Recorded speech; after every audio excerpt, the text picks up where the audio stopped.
হুজাইত সাংস্কৃতিক মহাসংগ্ৰামৰ বিধানসভা পৰ্যায়ৰ প্ৰতিযোগিতাৰ সফল সামৰণি নীলবাগান মডেল উচ্চতৰ মাধ্যমিক বিদ্যালয়ত বঁটা বিতৰণী সভা সম্পন্ন হয়।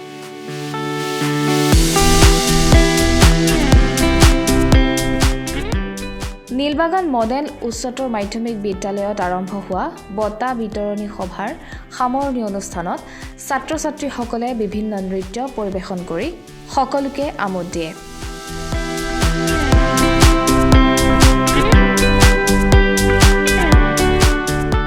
অনুষ্ঠানৰ মুখ্য অতিথি হুজাই জিলাৰ আয়ুক্ত লাচিত কুমাৰ দাসে বঁটা বিতৰণী কাৰ্যসূচী মুকলি কৰে। অনুষ্ঠানত ছাত্ৰ-ছাত্ৰী, শিক্ষক, অভিভাৱকে অসম চৰকাৰৰ এই অভিলাষী সাংস্কৃতিক মহাসংগ্ৰাম পদক্ষেপৰ শলাগ লোৱাৰ লগতে অসমৰ মুখ্যমন্ত্ৰী ডক্টৰ হিমন্ত বিশ্ব শৰ্মাক ধন্যবাদ জ্ঞাপন কৰে।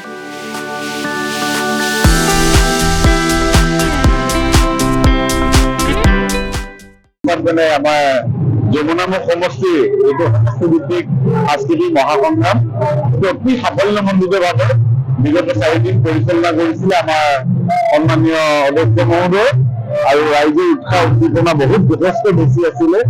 আজি সামৰণি অনুষ্ঠান আপোনালোকে নিজে প্ৰত্যক্ষ দৰ্শন কৰিছে, অধিগ্ৰামৰ ভিতৰত বহিবলৈ জেগা নাই আৰু প্ৰাৰ্থীসকলৰ মাজত যথেষ্ট উৎসাহ উদ্দীপনা আছে আৰু মাননীয় মুখ্যমন্ত্ৰী ডাঙৰীয়াই যি উদ্দেশ্যে এই সাংস্কৃতিক মহাসংগ্ৰামখন আয়োজন কৰিছিলে তেওঁৰ উদ্দেশ্যটো সাফল্যমণ্ডিত হৈছে বুলি আমি ধাৰণা কৰিছো। আৰু লগতে আমাৰ যিসকল প্ৰতিভাৱান যুৱক যুৱতী আছে তেখেতসকলৰ সুপ্ত প্ৰতিভা বিকাশ কৰাত এটা সুবিধা পাইছে আৰু তেওঁলোকে এটা মঞ্চ পাইছে, যিটো মঞ্চৰ যোগেদি প্ৰতিভা বিকাশ কৰিব পাৰিব। আজি সমষ্টি ভিত্তিক, কাইলৈ জিলা ভিত্তিক, পৰহিলে ৰাজ্যিক ভিত্তিক, তাৰ পাছত দেশৰ ভিত্তিত সকলোৰে তেওঁলোকে উজ্জ্বলি উঠাৰ এটা সুযোগ পাইছে। আমার প্রতিযোগীসকল আজি উপস্থিত হয়েছে আর নীলবাগান মডেল উচ্চতর মাধ্যমিক বিদ্যালয়ের এই প্রেক্ষাগৃহত কি মুদুলি পরিবেশ, মাননীয় মুখ্যমন্ত্রী মহোদয়ের যে সপোন, সেই সপোন বাস্তবায়িত হয়েছে। আমার গাঁৱে ভূঁত থকা যিবিলাক প্ৰতিভা, সেই প্ৰতিভাবিলাক বুটলি আনি পেলাই আজি মঞ্চখন তেওঁলোকে পাইছে। এই মঞ্চৰ যোগেদি তেওঁলোকৰ যিখিনি প্ৰতিভা, সেই প্ৰতিভাখিনি উজ্বলাই তুলিছে। তেওঁলোকে দেখিছে গীত পৰিৱেশন, নৃত্য, বিভিন্ন ধৰণৰ এথনিক নৃত্য।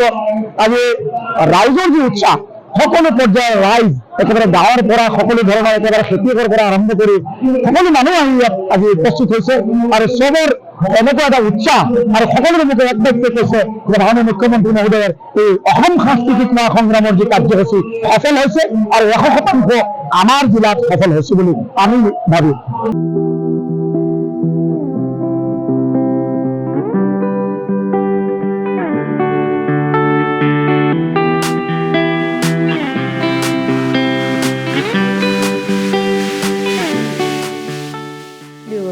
B24 Assam north east.